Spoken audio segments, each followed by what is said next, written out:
Friends, welcome back. तो भाई German chancellor को मिला गार्ड ऑफ ऑनर, तो देख पाकिस्तान सुन। अब वो अच्छा, अगर पता नहीं आप किसी को पता है कि नहीं पता है, ऑब्वियसली मेरे हस्बैंड को तो पता नहीं होने वाला, पर पाकिस्तान का जो रिपब्लिक डे था वो कैंसिल हो गया। अब कब होता है मुझे तो ये भी नहीं पता, पर मैंने तो यही सुना कि उनके पास भी पैसा वैसा तो है नहीं, तो रिपब्लिक डे क्या बनाएंगे। मेरे को तो ये भी नहीं पता था पहले भी मनाते थे या मेरे को नहीं। तो पता भी नहीं ऐसी कोई चीज भी है। मुझे तो ये भी नहीं कि पता पाकिस्तान उनका का कोई, रिपब्लिक डे। मैंने तो कभी भी उनका कोई भी काइंड ऑफ, जैसे हम इंडिपेंडेंस डे या रिपब्लिक डे इंडिपेंडेंस बनाते समझ सकते हैं, हैं। पर मैंने तो उनका वो भी नहीं कभी सुना, वही। ना कभी देखा है ना सुना है, मुझे तो पता भी नहीं वो मनाते हैं।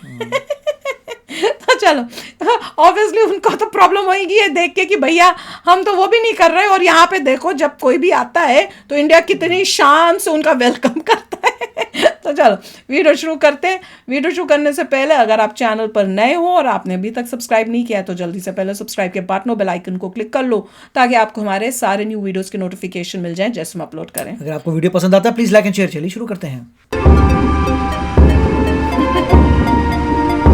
जर्मनी के चांसलर हैं वो इंडिया आए हुए हैं। मैं जब देख रहा हूं इस वक्त के भारतीय कहां से कहां जाते जा रहे हैं, तो जब अपने आप को देखता हूं तो शर्मिंदगी से अलावा कुछ भी नहीं है। मैडम G20 की मीटिंग आपको पता होगी कि इंडिया लीड कर रहा है इसको, तो पाकिस्तान को बाहर कर दिया गया G20 की मीटिंग के अंदर से। आप नहीं समझते कि पूरी दुनिया को वर्ल्ड अब इंडिया लीड कर रहा है, अब हमें बाहर कर दिया गया, क्या समझते हैं इससे पाकिस्तान को कितना नुकसान होगा? हाफिज सईद साहब आए हैं, लेकिन मिलिट्री के कमांडो टाइप लोग जो थे उनको प्रोटेक्शन प्रोवाइड कर रहे थे।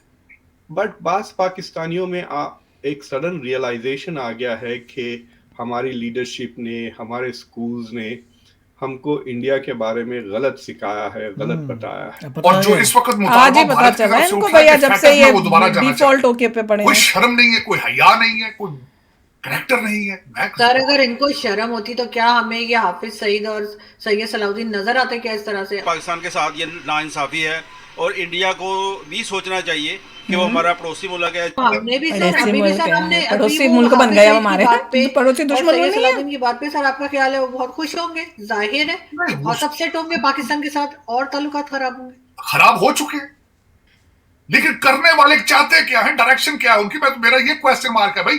अब फेटअप में फिर फंसोगे तो तुम्हें तो कुछ नहीं होगा।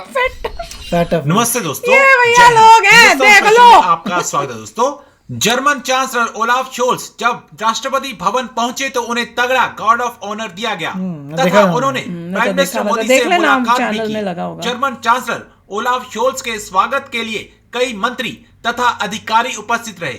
जर्मनी के चांसलर ओलाफ शोल्स के राष्ट्रपति भवन में गार्ड ऑफ ऑनर दिए जाने के बाद उन्होंने कहा कि भारत तथा जर्मनी के बीच संबंध बहुत अच्छे हैं तथा हम इन्हें और मजबूत करना चाहते हैं। दूसरी तरफ पाकिस्तानी मीडिया G20 में भारत द्वारा पाकिस्तान को बाहर का रास्ता दिखाए जाने पर काफी दुखी दिखाई दे रहा है। एक तरफ तो पाकिस्तान को अब दिन रात यही डर सता रहा है कि भारत दोबारा उसे हिजबुल कमांडर के रावलपिंडी में दिखने से FATF में लेकर जा सकता है।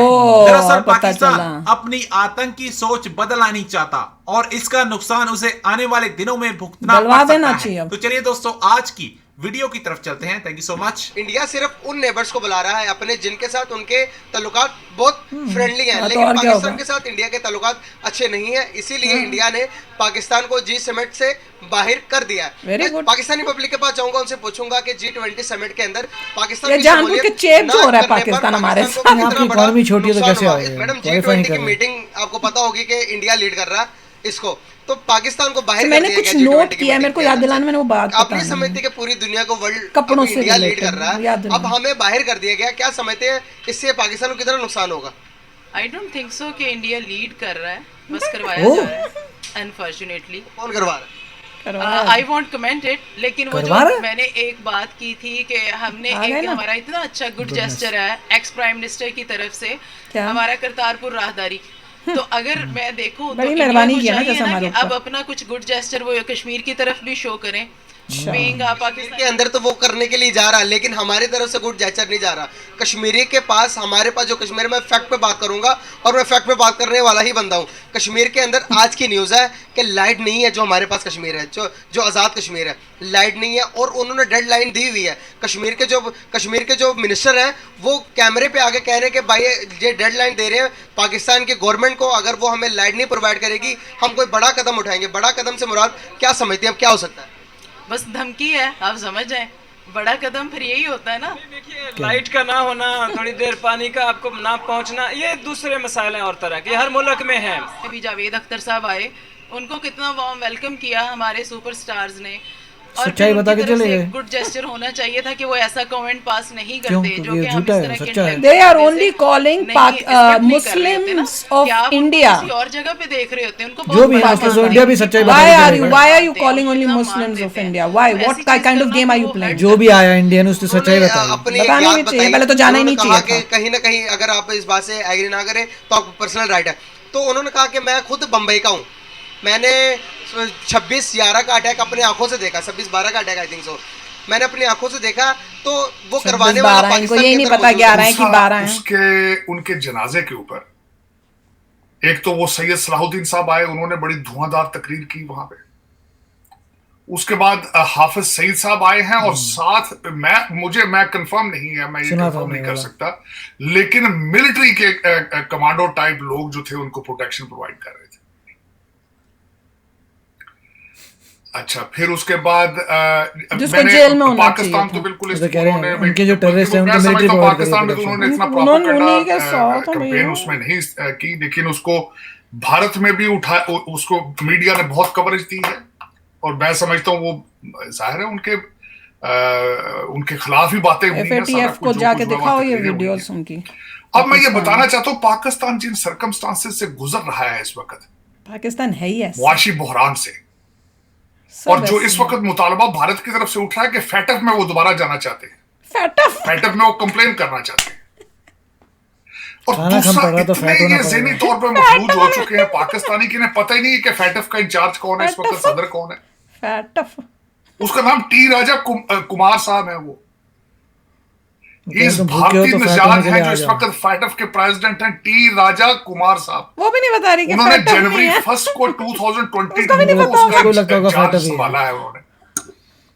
लेकिन सर एक सेकंड दूंगी आपसे सर, जो मर्जी वहां पर हो हेड उसके, कोई किसी भी कंट्री के हो, लेकिन हमारी गलतियां तो है ना। गलतियां तो है, मैं एग्री करता हूँ, इन्होंने ज्यादती की है, गलत किया इन्होंने, लेकिन मैं कहता हूँ जाहिर है एक बंदा जहां का बॉर्न रेज्ड है, सारा कुछ है, उसके जख्मों पे नमक फेंकना, और जाहिर है उनकी सिंपैथी तो होगी। फेंक नहीं, नमक लगाना होता है, देखे ना, छिड़कना होता है। दो सामने केसेस हो, आप जितने भी ईमानदार हो, जो कुछ भी हो, जितने भी न्यूट्रल हो, फीलिंग्स तो होती हैं। अब मुझे एक तरफ ही अफगानिस्तान जा रहे हैं, एक तरफ चाइना के कदमों में पड़े हैं, पैसे को तरसते फिर रहे हैं, और मैं उसके बाद मजीद आपको बताना चाहता हूँ फैटफ के साथ दूसरी क्या चीजें इन्वॉल्व है। फैटफ को कंट्रोल कौन करता है? फैटफ को कंट्रोल करता है IMF, यूनाइटेड नेशंस, और तीसरी चीज है वर्ल्ड बैंक, और वर्ल्ड बैंक का नया प्रेसिडेंट कौन आ रहा है? अजय बंगा, बिल्कुल मास्टर कार्ड वाले।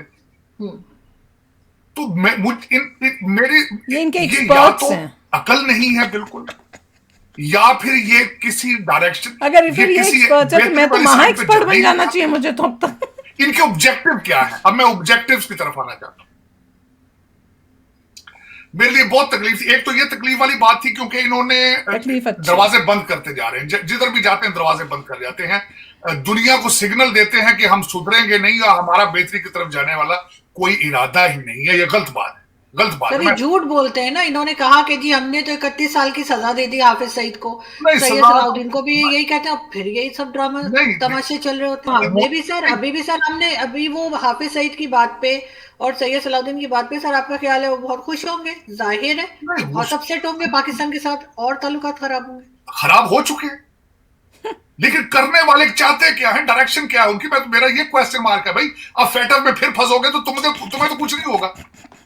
और जब भी फैटफ बोलते हैं ना, मुझे पता नहीं क्यों हंसी शुरू हो जाती है। मैं बताओ फैटफ बोलते हैं कि FATF बोलते हैं? इतनी बारी फैटफ बोलते कि मेरे को भी अब शक होने लग गया। नॉर्मली तो FATF होता है। एनीवे, पर मैं वही देख रही थी, देख लो पाकिस्तान कितना किस टाइप का कंट्री है। इतना शॉकिंग बात कि भाई जिसको तुम कह रहे हो कि तुमने कितने सालों के लिए उसको अंदर पकड़ के रखा हुआ है, उसको तुमने VIP ट्रीटमेंट दी हुई है। अब इससे बड़ा क्या प्रूफ होगा कि आप सब इनकी जो भी एड्स दे रहे हो उसको बंद करवाओ और इनको जो है फैटफ में ब्लैक लिस्ट कराओ। मेरे ख्याल से इंडिया का सबसे फॉरमोस्ट अब यही एजेंडा होना चाहिए कि प्रेशर डाल के इनको ब्लैक लिस्ट में किया जाए। क्या बोलते, क्या आपका क्या बोलना है? नहीं देखिए, क्या पॉइंट तो यही है, कई इसमें पॉइंट्स हैं। एक तो यही है कि जैसे पता चल गया दुनिया को कि टेररिस्ट बाहर घूमते फिर रहे हैं, तो सभी नहीं बोलेंगे अच्छा को देयर सम प्रॉब्लम, और उनकी सिक्योरिटी के लिए भी कमांडोज भी जा रहे हैं जो जेल में होना चाहिए बाहर घूम फिर रहा है। उसके बाद भारत, और ये पहली बार ही नहीं हो, बहुत बारी ऐसी चीजें देखी जा रही हैं वहाँ पर। ठीक है, हमारे भाई साहब जाते हैं इंडिया से, वहाँ सच्चाई बोल के आ जाते हैं, तो उनको तकलीफ हो रही है। तो उनको ये बोलना चाहिए सच्चाई है, वो तो उनकी गट्स की बात है कि वो बोल के वापस आ गए। उसके पीछे सारा मसाला लगाया जा रहा है क्योंकि वापस आना था, ये करना था, वो करना था। देखो जो पॉइंट भी हो, एक बंदा आया इंडिया से, सच्चाई बोल के चला गया। उसके बाद उन्होंने मेरे ख्याल से ये भी थोड़ा करा है कि अपनी कंट्री में उन्होंने जैसे से ये बता रखा है कि इंडिया जो है ख़राब कंट्री है, जैसे से उनको पता चल रहा है कि इंडिया ख़राब नहीं है, बेटर है, तो उनको ही लग रहा है अपनी कंट्री के बारे कि हमारी कंट्री हमें क्या बताती रहती है, राइट। ये भी एक बहुत बड़ा फैक्टर है कि जैसे से इंटरनेट ओपन होगा, आई होप उनको नज़र आए कि जो भी अभी तक उनकी गवर्नमेंट ने उनको बताया था सब गलत था। उनको YouTube बंद कर देना चाहिए पाकिस्तान में। YouTube भी एक चक्कर है, YouTube देख के भी उनको अवेयरनेस आ रही है, और इंटरनेट तो चलिए वो तो विकीपीडिया चला गया, मगर जो भी है किसी भी तरीके से मेरे ख्याल से नेक्स्ट पाकिस्तान YouTube बंद कर नहीं सकता, क्योंकि उनकी इकोनॉमी बट्ठा बैठ जाएगी। इंडिया चला रही है, उनकी इकोनॉमी इंडियंस चला रही है, जो बहुत पैसा कमा रहे हैं, वो उसको नहीं रोकेंगे। अब भैया अब पाकिस्तान की इकोनॉमी कौन चला रहा है? इंडियन व्यूअर्स जो पाकिस्तानी चैनल्स देखते हैं। इसका तो कोई भारत मेक श्योर कर रहा है कि वो डूबे ना। तो चलो भैया, अपने थॉट जरूर शेयर करना भैया हमारे साथ। तो चलते हैं, मिलेंगे नेक्स्ट वीडियो में बहुत ही जल्द। Till then take care and bye bye. तो अगर आप मेरे इस चैनल पे नए हो तो जल्दी से सब्सक्राइब के बटन को हिट करो और बेल आइकन को क्लिक करो, ताकि आपको मेरा जब नया वीडियो मैं लगाऊं आपको उसके बारे में जल्दी से पता चल जाए।